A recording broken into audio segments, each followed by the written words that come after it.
खबर उत्तर प्रदेश के जनपद फिरोजाबाद से है, जहां भूमाफियाओं से मिलकर तहसील प्रशासन करा रहा है कब्रिस्तान पर कब्जा। दोनों पक्ष आमने सामने सांसद होटल में, दूसरा पक्ष सामने डटा पुलिस बीच में। सांसद के खिलाफ मुर्दाबाद के नारे। फिरोजाबाद शुकावात समाजवादी पार्टी के राज्यसभा सांसद रामजीलाल सुमन ने तहसील प्रशासन पर भूमाफियाओं से मिला के कब्रिस्तान पर कब्जा करा रही है। वहीं जब गुणदोष के आधार पर दोषियों के विरुद्ध जिला प्रशासन कार्रवाई नहीं करता है, तब तक हम कानून के दायरे में रहकर विरोध करते रहेंगे। उन्होंने कहा है कि कब्रिस्तान को कुछ लोग अवैध कब्जा करना चाहते हैं। वहीं दूसरा पक्ष महराज अली ने सांसद रामजीलाल सुमन और अन्य लोगों के कब्रिस्तान के नाम पर राजनीतिक प्रेशर के चलते उसकी जमीन पर कब्जा करने का आरोप लगाया है। क्या कुछ कहना था उनका, आप स्वयं देखिए। खास रिपोर्ट UV24 जनपद फिरोजाबाद।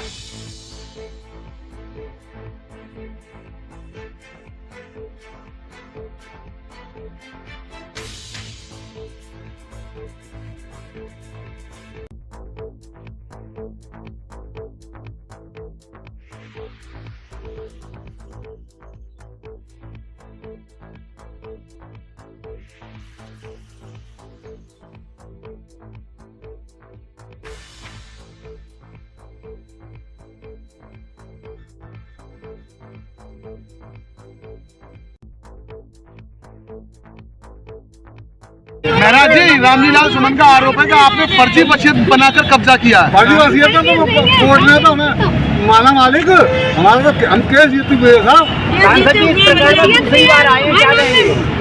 दूसरी बार भी हम यही कहेंगे कि जब जमीन हमारी हड़पना चाहते हैं तो भी आप जो है भूमाफियाओं की पार्टी बन चुकी है सपा। अगर इन्होंने नहीं माना, मेरी माने नहीं सुनी, तो आप ला करूँगा और जन्म प्रवर्तन भी कर सकता हूँ।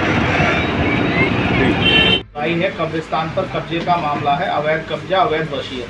पूरा मामला क्या है? आपने यहाँ पे लाइन लिखी है कि प्रशासन दंगे कराना चाहता है, क्या कहना चाहेंगे? मामला बहुत गंभीर है। शुकावात में जो कब्रिस्तान है वो कब्रिस्तान मुद्दतों पुराना है, नया कब्रिस्तान नहीं। और उसमें दो नंबर हैं, एक 1088 है, दूसरा 1087। 1087 जो खसरा है उसमें तथाकथित भूमाफियाओं ने ये शो करके कि ये अजीजन बेगम के नाम था खसरा। अजीजन बेगम के इंतकाल के बाद उसकी फर्जी वसीयत बना ली, वो वसीयत रजिस्टर्ड नहीं।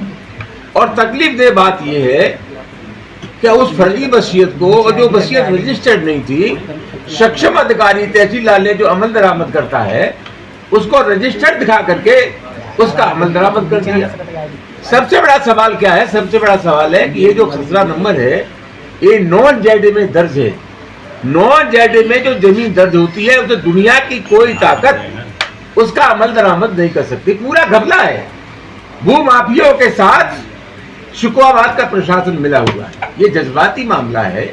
हजारों लोगों की, मुस्लिम भाइयों की भावनाएं इस कब्रिस्तान से जुड़ी हुई है और इस पर भी नजर है भूमाफियों की कब्जा करने की।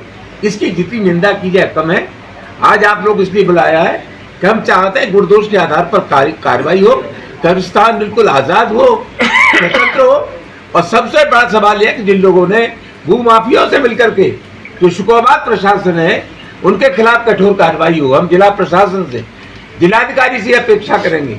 हम गुणदोष के आधार पर कार्रवाई चाहते हैं। अपेक्षा ये करेंगे कि जो इस मामले में शामिल है उनके खिलाफ कठोर कार्रवाई हो जाए। और जब तक कठोर कार्रवाई नहीं हो जाती तब तक जनतंत्र में जो हमें अधिकार मिले विरोध करने के लिए उसका पूरा इस्तेमाल करें। जिस तरह से